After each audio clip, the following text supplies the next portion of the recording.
Bonjour à tous et bienvenue dans cet épisode. Le 1er avril 2024, Israël a bombardé le consulat d'Iran à Damas en Syrie, en tuant plusieurs hauts gradés des gardiens de la révolution. La cible principale était Mohammad Reza Zaidi, le général le plus haut gradé des forces iraniennes. D'autres généraux ont été également tués et au total on compte une dizaine de morts parmi les gardiens de la révolution. Mohammad Reza Zaidi était chargé de la coordination des attaques contre Israël à partir de la Syrie et du Liban.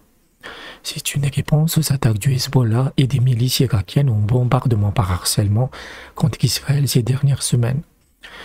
C'est l'assassinat le plus emblématique après celui du général Qasem Soleimani en janvier 2020 par les Américains, qu'on estime être Soleimani est considéré comme étant l'architecte des guerres proxy menées par l'Iran via le Hezbollah et les milices irakiennes.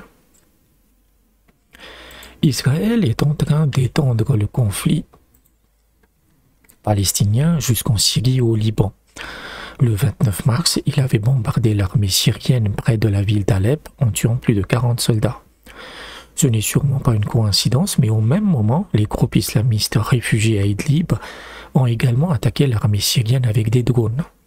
Les terroristes d'Al-Nosra et d'autres groupes islamistes à Idlib sont clairement soutenus par Israël, mais également la Turquie, parce qu'elle sert de tête de bélier contre Bachar al-Assad. L'attaque israélienne contre le consulat d'Iran est une escalade de plus, car comme les Russes l'ont laissé entendre, c'est une attaque directe sur sol iranien, puisque c'est une zone diplomatique. Avec ces assassinats ciblant les leaders des gardiens de la révolution, Israël veut neutraliser ces guerres par proxy. Mais la devise des gardiens de la révolution, c'est que ce sont des immortels, signifiant que tout mort est remplacé immédiatement.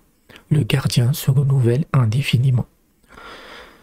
Ce qui est intéressant, c'est que les États-Unis ont fait rapidement savoir qu'ils n'étaient pas impliqués dans cette attaque et qu'ils n'étaient même pas au courant. Cette dernière déclaration étant du bullshit, car les missiles ont été lancés par des F-35 israéliens et vous ne pouvez même pas allumer le moteur de cet avion sans l'autorisation préalable de Washington. Et les F-35 sont nécessaires car comme la Syrie possède des S-400, leur ciel est inviolable si on le fait avec des F-16 normales. Les Américains se sont dédouanés par peur des représailles iraniennes visant leurs bases en Syrie et en Irak qui sont déjà très fragilisées. Cette nouvelle marche vers une escalade à grande échelle au Moyen-Orient est voulue par Netanyahou. Le petit Bibi est aux abois.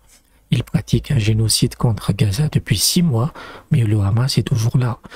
Sa guerre est un échec total et il a besoin d'étendre le conflit au Liban et avec l'Iran pour rester au pouvoir. S'il y a un conflit ouvert avec le Hezbollah, alors Tsahal se prendra la déculottée de sa vie.